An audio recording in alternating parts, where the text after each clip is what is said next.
Welcome to Kia Karimian, a Collate Solutions engineer who is joining me for this Collate Discovery. How are you doing, my friend?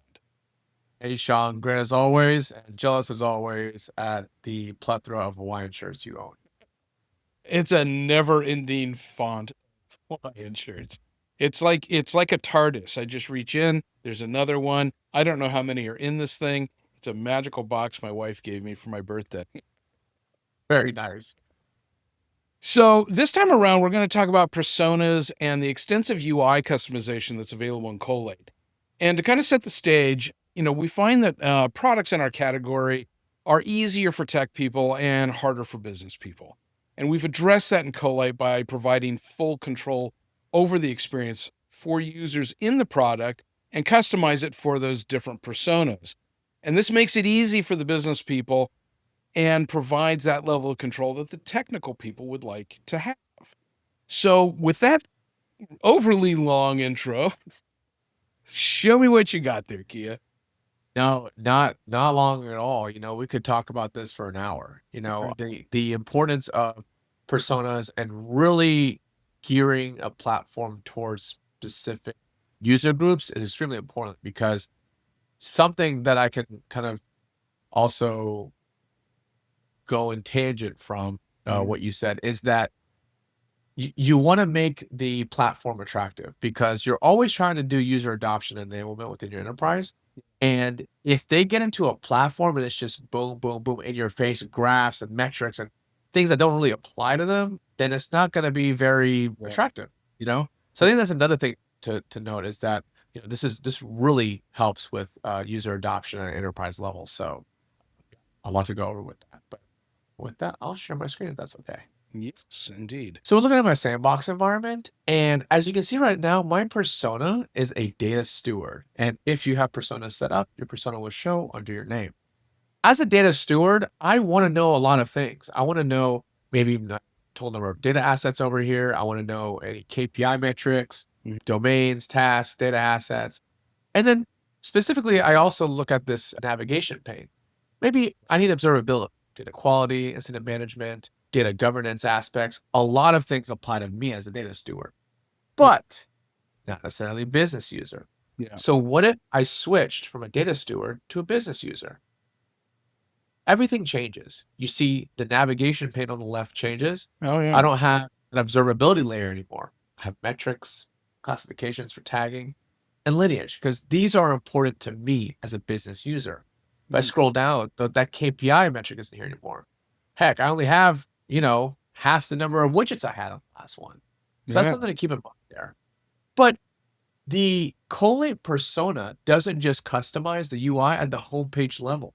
You can customize most of the pages that you go to as a platform user. So let me show you what that looks like. Yeah. We'll go back to the data steward so we can kind of see everything available.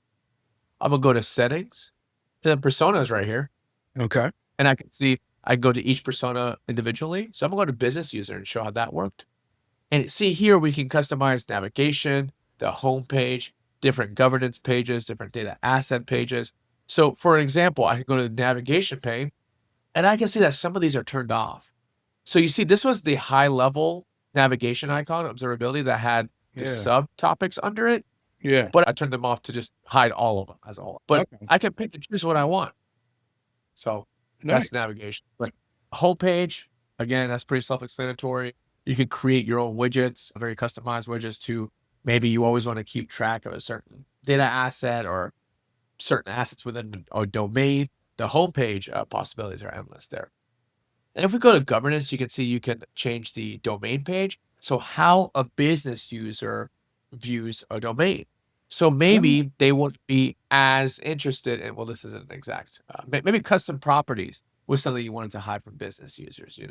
But the real customization comes at the data set level. So if I go to data assets or any database service, oh, I wow. come here and okay, so schemas, activity feeds and tasks, database schemas. Not only can I pick and choose what's shown, but I can change how it's shown. So maybe I want this column to be over here because activity feed to tasks is more important to a business user than custom properties, or Mhm. vice versa. So there's a lot of versatility here around what can be changed, what can be customized. down to the exact pages within Collate. So yeah, like I said, the possibilities are endless here with So every single thing, when you go to settings, that's tweakable. yeah. I'd say most of the used pages here on the left Yeah. can be customized. So what does that homepage widget layout look like? So you see, this is what the business user looks like, the business user homepage. Okay. So I can either add or remove widgets. If I add a widget, I can say exactly what it is. Maybe it's data quality related or domain related, and I can choose that as like a template and then customize it further if I wanted to. Oh, okay. So for example, this is called important table. So I have some filter showing me what important tables are here to the business user. And that's what an app created. So very useful tool here to use, especially with personas. As you progress in your Collate journey, roles and personas, these things become more and more prevalent. So those customers we have with multiple teams trying to roll out enterprise wide will make a lot of use out of this one.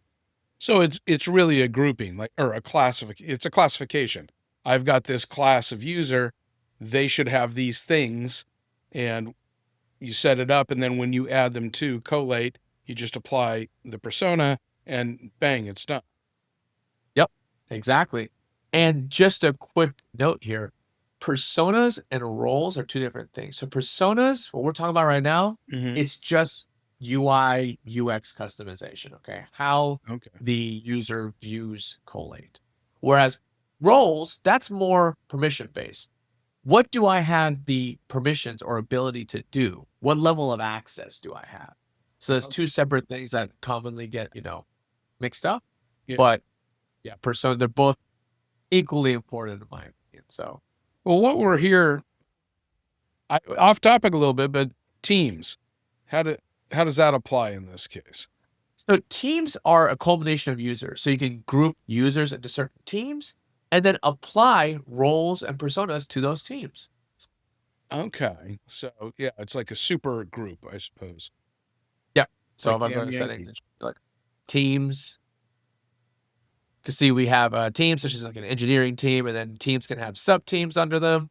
For this one, you have engineering owners and engineering stewards, and each one of these have their own set of roles or personas, and then they also get umbrellaed under the engineering team roles or personas. So more roles because personas are per team, but yeah, you can make a lot of.